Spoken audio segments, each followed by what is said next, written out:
జై శ్రీరామ్, అందరికీ నమస్కారం. వెల్కమ్ టు న్యూస్ అఖండ. నేను మీ కస్తూరి శ్రీధర్. లారెన్స్ బిష్నోయ్ తెలుసు కదా మీకు, కట్టర్ హిందువు. ఇప్పుడు ఈ దేశానికి వ్యతిరేకంగా ఎవరన్నా పనిచేయాలన్నా, ఈ దేశంలో మెజార్టీ ప్రజలైనటువంటి హిందూ సమాజానికి వ్యతిరేకంగా పనిచేయాలన్నా, వ్యతిరేకంగా కామెంట్స్ చేయాలన్నా కూడా గడ పదుతున్నారు. అర్థమవుతుంది మీక? అటువంటి దమ్మున్న వ్యక్తే లారెన్స్ బిష్నోయ్ అనమాట. చెప్పాలంటే సరే, అతను క్రైమ్ చేశాడా ఇంకోటి అనేది కాదు. అతను దేశభక్తుడు, అతను నిజమైన కట్టర్ హిందువు. అజ్జాలు మనం గర్వించడానికి. అవునా కదా? మీరు చెప్పండి ఒకసారి ఆలోచన చేసి. సరే, ఆ విధంగా లారెన్స్ బిష్నోయ్ గురించి మనం పెద్దగా చెప్పుకోవాల్సిన అవసరం లే. చెప్పాలంటే మనం గర్వించేటటువంటి వ్యక్తి అనమాట ఆయన. ప్రస్తుతం లారెన్స్ బిష్నోయ్ పేరు ఒక పక్క భారతదేశంలో మాత్రమే కాకుండా ప్రపంచవ్యాప్తంగా మోగిపోతుంది. అట్నే గుజరాత్లోని సబర్మతి జైల్లో ఉన్నటువంటి లారెన్స్ బిష్నోయ్ పేరు ఇంటేనే ఈ హిందూ వ్యతిరేకులంతా కూడా పోసుకుంటారు. ఊరికి కూడా కాదు. మొన్న మధ్య దావూద్ ఇబ్రహీంతో తెలుసు కదా. ఈ దావూద్ ఇబ్రహీం ఎవరా?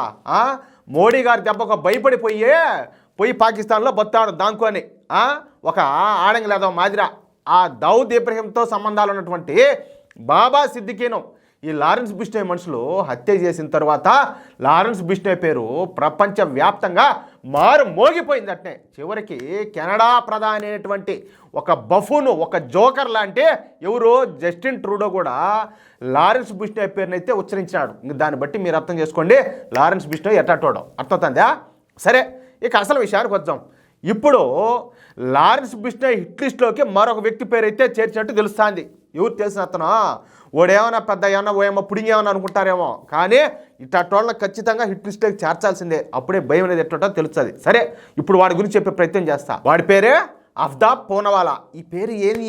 ఎన్నో ఇన్నెట్టున్నదే నువ్వు చెప్తా ఉంటే అని మీకు అనిపించవచ్చు. ఇప్పుడు నేను చెప్పిన మ్యాటర్ అంటే మీకు తక్కమని అది గుర్తుకొచ్చేస్తుంది. వీడు హిందూ వ్యతిరేకి. వీడొక లవ్ జిహాదీ గాడు కూడా. అసలు ఈ అఫ్తాబ్ పూనవాలా ఎవరు అంటే, ఈ 30 రూపాయలకు 40 రూపాయలకి పెట్రోల్ పోయించుకొని ఆ ఢిల్లీలో రోడ్ల మీద తిరుగుతూ ఉంటారు గాలి ఎదవల్లో. ఆ గాలి ఎదవల్లో ఈడో గాలి ఎదవ. ఏ పని దొరక్క ఈడేం చేశాడయ్యా అంటే, ఈ లవ్ జిహాద్ ఉంటుంది కదా, ఆ లవ్ జిహాద్ గ్రూప్లో చేరిపినాడు. ఈ క్రమంలోనే శ్రద్ధా వాకర్ అనే మన హిందూ అమ్మాయి వెంటబడడం స్టార్ట్ చేసినాడు. ఆ అమ్మాయికి లేనిపోని మాయమాటలని చెప్పి తానేదో పెద్ద తోపును, పెద్ద నమ్మకస్తుడు, ఊరినైనా ఇట్లాంటి ప్రేమికుడు ఇంకొకటి దొరకడన్నట్టు లైలా మజ్ను లాగా ఆ పిల్లను బాగా నమ్మించి ఫైనల్గా ఏం చేశాడో, ఈ శ్రద్ధా వాకర్ కూడా తనను ప్రేమించేటట్టు చేసుకున్నాడు. అంటే ఇంకా ఏ రకంలో ఓడి ఏ స్థాయిలో ఓడి మైండ్ వాష్ చేసి ఉంటాడు, ఏ రకంలో ఓడి మంచితనాన్ని నటించుంటాడు, ఏ రకంలో ప్రేమను ఒలకబోసి ఉంటాడో ఒకసారి మీరు కూడా ఆలోచించండి. నాయనా, నేను చెబుతున్నా, ప్రతి ఒక్కరు కూడా ఆలోచించండి. మీ కుటుంబంలో ఆడబిడ్డలు ఉంటే వాళ్ళకి అవేర్నెస్ తీసుకురండి. మీ స్నేహితులతో ఈ లవ్ జిహాద్ గురించి ప్రతి ఒక్కరితోనూ డిస్కస్ చేయండి. ఎందుకంటే లవ్ జిహాద్ అంటే ఏందో ప్రతి ఒక్క ఆడబిడ్డకు తెలియాలా. ఈ లవ్ జిహాద్ మాయలో పడితే, ఆ వలలో పడితే కుటుంబాలే సర్వనాశనం అయిపోతాయి. మన ఆడబిడ్డ ఏమైపోతుందో, ఆ బతుకులు ఎట్ట తయారైతే కూడా ఇంకా అర్థం కాని పరిస్థితి.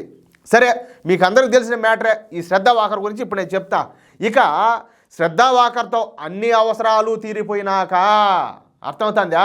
అన్ని అవసరాలు తీరిపోయినాక శ్రద్ధా వాకర్ను మతం మార్చాలని చెప్పి చూశాడు వీడు.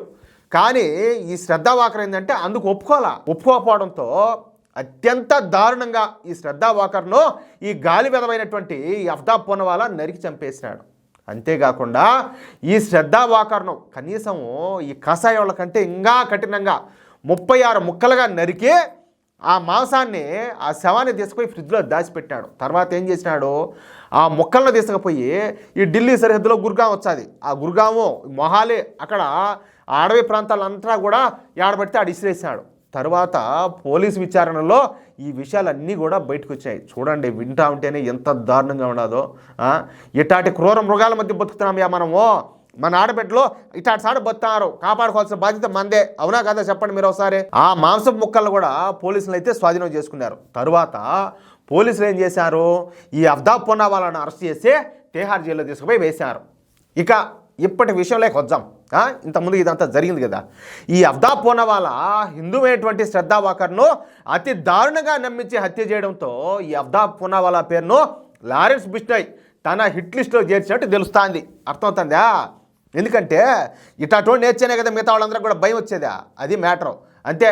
ఇక అప్పటి నుంచి ఈ అబ్దా పూర్ణవాలా తాను జైలు నుండి బయటికి వెళ్ళనంటే వెళ్ళనని చెప్పేసి అదే పిల్లలు కదా మేము బడికి పోవంటే పోవని చెప్పి గోల్ చేస్తారు చూసి ఆ మాదిరి గోల్ చేస్తానంట. ఎందుకు భయం, బయటికి పోతే ఏం చేస్తారో స్వామి, నా బతుకు ఏమైపోతుందనే, నేను ఎన్ని ముక్కలవుతానని అది ఒక భయం అనమాట. కనీసం కోర్టుకు తీసుకువెళ్దాం అనుకున్నా కూడా కోర్టుకు కూడా రాను, తనకి ఇక్కడే భద్రత ఉన్నది అంట. తిహార్ జైల్లో నుంచి కలడం లేదంట. ఇక ఈ కోర్టు హీరింగ్స్ ఉంటాయి కదా, ఈ కోర్టు హీరింగ్స్ వచ్చినప్పుడు వీడియో కాన్ఫరెన్స్ ద్వారానే జడ్జీలతో అయితే మాట్లాడుతున్నాడు. అంటే వాడికి భయం ఏ స్థాయిలో పట్టుకొని ఉన్నదో దాన్ని బట్టి మీరు ఆలోచించండి.